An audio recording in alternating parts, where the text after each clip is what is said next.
proposer des beaux habits, des chaussures de qualité et autres accessoires pour paraître élégant et apprécié à sa juste valeur, c'est le commerce auquel se livre Madame Lina, dont la boutique d'habillement porte le même nom. Nous avons beaucoup de provinces. Nous avons nos clients qui viennent de très loin pour venir se procurer de nos habits. Ça serait une bonne chose que nous puissions nous étendre un peu partout dans notre pays. Et cela demande beaucoup de moyens. Nous espérons qu'avec la stabilité que nous rencontrons maintenant, ça pourra nous permettre de nous épanouir, de nous élargir un peu dans les provinces. Et au fur et à mesure, on peut aller internationalement parlant dans d'autres pays. Par rapport au travail que je donne aux jeunes filles qui ont de l'emploi, c'est aussi une façon de contribuer au développement de notre pays. Et surtout l'aspect de retrouver le magasin dans lequel vous pouvez vous procurer de beaucoup de choses. Ça allège beaucoup de problèmes, ça allège le voyage, d'aller à chaque fois acheter à l'extérieur, vous trouvez les produits ici. Donc ça contribue quelque part au développement d'un pays quand il y a des magasins, des sociétés qui sont représentées dans notre pays. C'est vraiment quelque chose de très très très important, qui est des magasins qui vendent des habits, pas seulement des habits mais d'autres articles. C'est ça en fait le développement d'un pays. Quand il y a beaucoup de business, beaucoup de magasins qui sont sur place, on sent que il y a une activité commerciale, on sent que l'économie tourne et c'est très important pour un pays.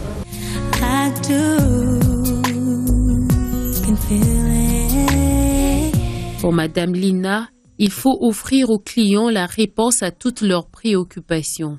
Elle vend tout et se charge même d'indiquer les circonstances auxquelles chacun de ses habits devrait être porté. Nous sommes un magasin, on est des commerçants, on vend un peu de tout. Nous vendons un peu de tout, mais vous devez savoir que chaque habit doit être porté dans certaines circonstances. Donc, si une personne veut aller à une soirée, il faut bien qu'il trouve un habit approprié à cette soirée.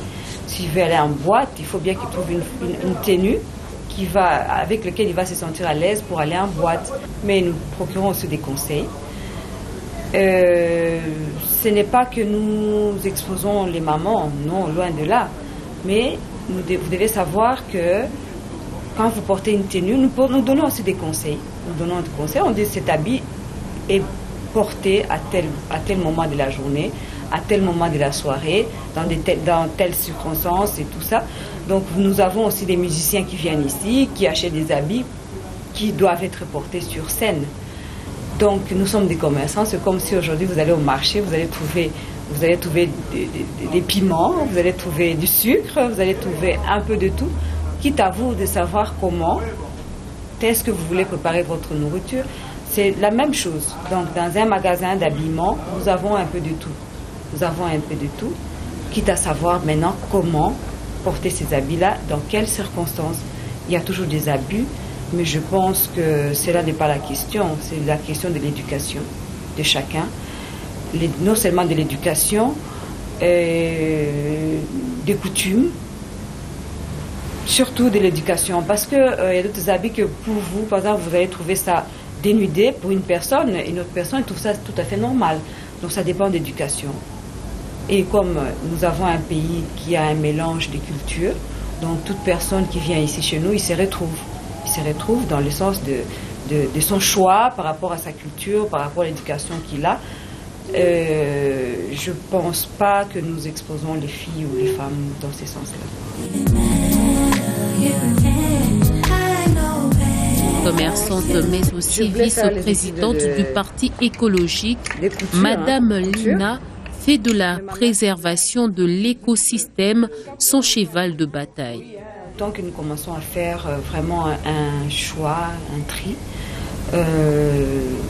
par exemple les chaussures, nous prenons des chaussures en cuir et nous essaierons de nous rassurer que c'est des cuirs à base de vaches qui sont des animaux qui ont été produits par élevage.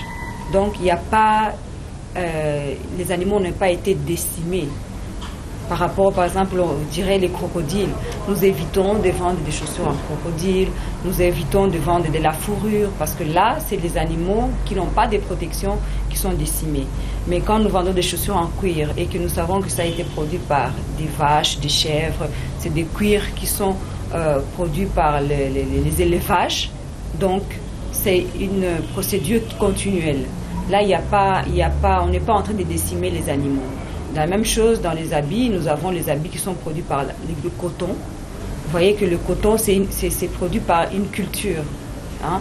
C'est une culture, donc nous ne vendons pas du plastique. Nous ne vendons pas des choses qui ne peuvent pas être recyclées.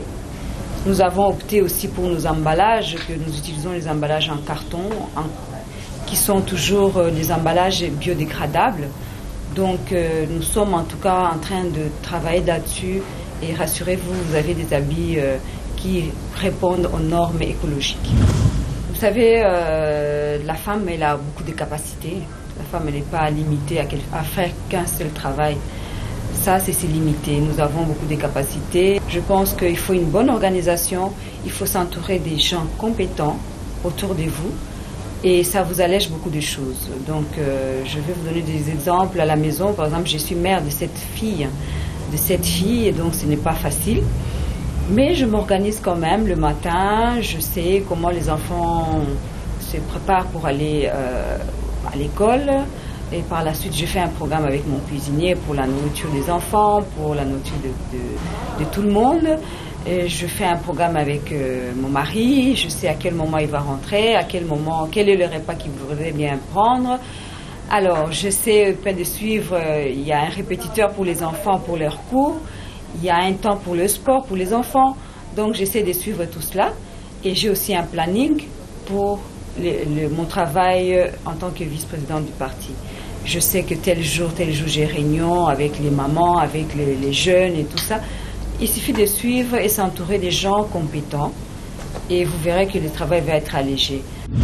Les difficultés que nous pouvons avoir, c'est par rapport surtout à notre pays, par rapport à la devise qui nous... les héros, je vais parler des héros, qui une devise de référence pour nous qui faisons les achats à l'étranger. Cela nous complique beaucoup un peu l'échange et tout ça. Nous sommes beaucoup plus perdants dans les taux d'échange. Et je dirais, si vous voulez faire des grands business en tant que femme, des fois on ne vous croit pas, on ne vous prend pas au sérieux. Il faut vraiment beaucoup convaincre. C'est des problèmes que nous rencontrons habituellement. Nous avons les problèmes de taxes, ça nous tombe un peu partout. Et la douane aussi, ça c'est des difficultés que nous rencontrons. On a beaucoup de problèmes. Pour l'instant, en ce moment, on peut dire qu'il y a la stabilité politique.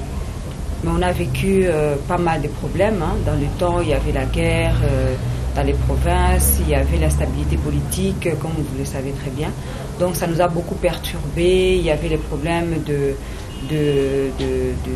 francs par rapport aux zaïrs qu'on utilisait dans le temps. Donc il y a eu pas mal de changements dans notre pays qui nous a beaucoup perturbés. Pour l'instant, nous parcourons un moment de stabilité et on essaye maintenant de voir et d'évaluer, de voir si on peut s'en sortir.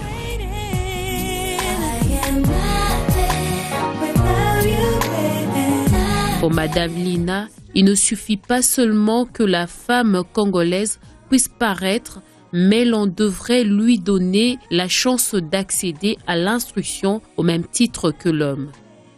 Et ce processus doit commencer dès le bas âge. L'honnêteté, c'est très important dans le commerce.